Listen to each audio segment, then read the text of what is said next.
जो मैं पर्चा लिखता हूं ना भैया, लिखना मेरा कर्म है, बोलना मेरा कर्म है, यह पंचतत्व का शरीर दिखता है, लेकिन अच्छा और बुरा जो लिखा जाता है यह सब भगवत प्रेरणा से लिखा जाता है, ईश्वर की कृपा से लिखा जाता है, परम पूज्यपाद सद्गुरु भगवान श्री हाथीवान महाराज की कृपा से लिखा जाता है।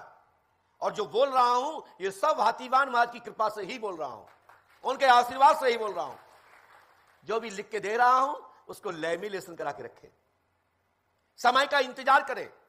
हमने संपूर्ण काउंटर जो है पंडोकर धाम की व्यवस्थाओं की जो लाइनें बनाई गई हैं वहां भी बोल रखा है, यदि कोई कहता है कि मेरा काम नहीं हुआ, पर्चा देख करके तत्काल लाइन में भेज दो, मैं मिलने के लिए तैयार हूं। लेकिन 5 अमावस्या करने से काम नहीं होते। कुछ लोगों को तो यही ज्ञान नहीं है, बोले 5 अमावस्या कर ली मेरा काम ही नहीं हुआ। अरे 5 अमावस्या का मतलब है भैया अनुष्ठान। 5 अमावस्या का मतलब है अनुष्ठान, पहले की गिनती, छठवें की गिनती और अनुष्ठान करके अपने समय का इंतजार करें। और समय समय पर पंडोकर धाम भी आते रहे, पाठ जाप करते रहे, जो यहां के नियम है वो घर पे करते रहे।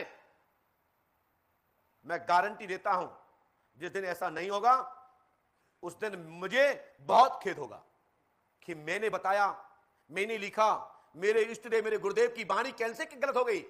इस पर मैं हजारों बार अपनी कमियों पर नजर डालूंगा, प्रकाश की ओर खिंचूंगा कि इस दास में कमी कहां आ गई कि परमात्मा की वाणी मैंने जैसा आदि संकेत हुआ उसा ही मैंने बोल दिया, लेकिन बीच में बाधा कहां पर आ गई। या तो इस दास की कोई गलती हो गई जिस कारण से काम होने में बाधा आई। मैं खेद व्यक्त करते हुए उस पर प्रकाश डालूंगा स्वयं भी, क्योंकि मुझे पता है कि परमात्मा की वाणी गलत नहीं हो सकती। पंडोकर सरकार की दरबार की वाणी परमात्मा की वाणी है, ऐसे माने कि पूज्य गुरुदेव भगवान श्री हाथीवान महाराज की वाणी है, श्री हनुमान जी पंडोकर सरकार की वाणी है। जो भी संकेत दरबार से किए जाते हैं वो सब संतों की वाणी है, मेरा कुछ नहीं है। हाँ, इतना जरूर है कि मैं पंडोकर धाम का पीठाधीश्वर हूं, वो भी भक्तों ने मुझे स्वतंत्र पीठ का पीठाधीश्वर बनाया है, पंडोकर धाम का महंत गुरु के रूप में स्वीकार किया है। इस भूमि पर पहला साधक के रूप में लोगों ने माना है। ये भक्तों की आस्था श्रद्धा को मैं खत्म नहीं करूंगा, इसमें पूर्ण की ताकत लगाए रहूंगा, पूर्णता मेहनत करता रहूंगा। ऐसी कोई भी गलती नहीं करूंगा जिससे मेरे शिष्यों को, मेरे भक्तों को, मेरे धाम के अनुयायियों को, मेरे गुरु भाइयों को, धाम में श्रद्धा रखने वाले, पंडोकर धाम की चरणों में श्रद्धा रखने वालों को कष्ट मेरे तरफ से नहीं पहुंचेगा, शेष परमात्मा की इच्छा। दरबार में जो भी लिख के दिया जाए उसको लेमिनेशन करा के रखें। जिनका काम नहीं हुआ काउंटर पे बोले, मुकेश जी से बोले, और दरबार में मिले, बंद कमरे में ना मिले। हम बंद कमरे में नहीं मिलेंगे ऐसी कोई पर्ची से जिसका काम नहीं हुआ हो।